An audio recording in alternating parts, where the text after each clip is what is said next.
صحابہ کے بارے میں آپ نے سنا ہوگا کہ حضور کی محفل میں ایسے بیٹھے ہوتے تھے ساکت و صامت، جیسے کہ ان کے سروں پر پرندے بیٹھے ہوئے ہیں اور انہیں اندیشہ ہے کہ ذرا سا بھی ہلیں گے تو پرندہ اڑ جائے گا، اس قدر ادب۔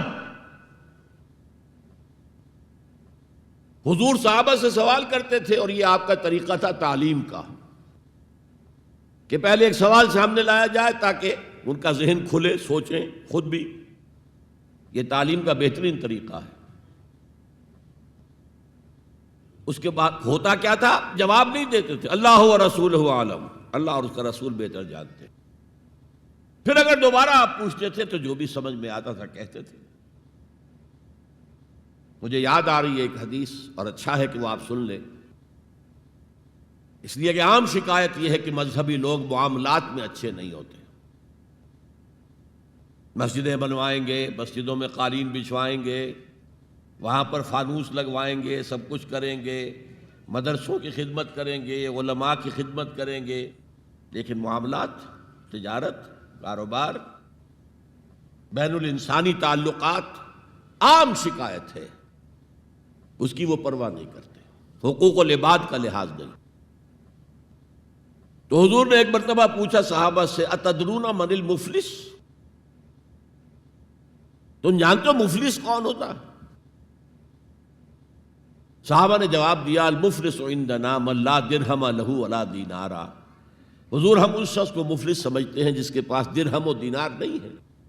ہم کہیں گے روپیہ پیسہ نہیں ہے، فرمایا نہیں، میری امت کا مفلس وہ ہوگا جو بہت سی نمازیں لے کر آئے گا، بہت سے روزے لے کر آئے گا، بہت سے حج لے کر آئے گا، بہت سے عمرے لے کر آئے گا، لیکن اس کے ساتھ ہی قد شتم ھذا، فلاں شخص کو گالی دی تھی، وَأَكَلَ مَالَ ھذا، فلاں شخص کا مال کھا لیا تھا، فلاں شخص پر تہمت لگائی تھی۔ اب وہ سارے دعوے دار آ جائیں گے، اللہ اس نے میرے ساتھ یہ کیا، ٹھیک ہے بھائی اس کی نمازیں تم لے جاؤ، اور تو کچھ ہے نہیں، کوئی کرنسی تو ہے نہیں وہاں، نہ ڈالر ہے نہ یورو ہے، کچھ بھی نہیں، اعمال کی کرنسی ہے، نیکی تم لے جاؤ۔ کوئی اور دعوے دار آیا، روزہ وہ لے گیا، اس کے پاس کچھ نہیں رہا، دعوے دار اب بھی باقی ہیں۔ اب ان کے گناہ جو ہے اس کے حساب میں پڑنے شروع ہو جائیں گے، یہاں تک کہ دوسروں کے گناہوں کے بوجھ تلے دب کر وہ جہنم میں جھونک دیا جائے۔ یہ مفلس۔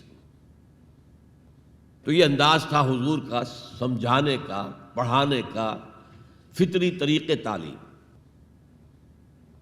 تو فالذین آمنوا بہ وعزروہ، تو وہ لوگ جو ایمان لائے ان پر اور جنہوں نے ان کی تعظیم کا حق ادا کیا، وَنَصَرُوهُ، یہ آئی ہے اب سخت بات، اور ان کی مدد کی۔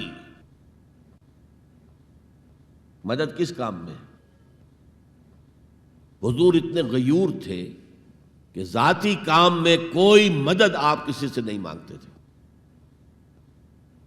سیرت کی کتابوں میں آتا ہے کہ اگر آپ سواری پر ہوتے تھے اور آپ کا کوڑا نیچے گر جاتا تھا تو کسی سے یہ نہیں کہتے تھے کہ اٹھا کر ذرا مجھے پکڑا دو، آپ سواری سے اترتے تھے، اپنا کوڑا خود اٹھاتے تھے۔ اور اس ضمن میں بھی سیرت النبی کا ایک واقعہ مجھے یاد آ رہا ہے، وہ میں آپ کو سنا دوں۔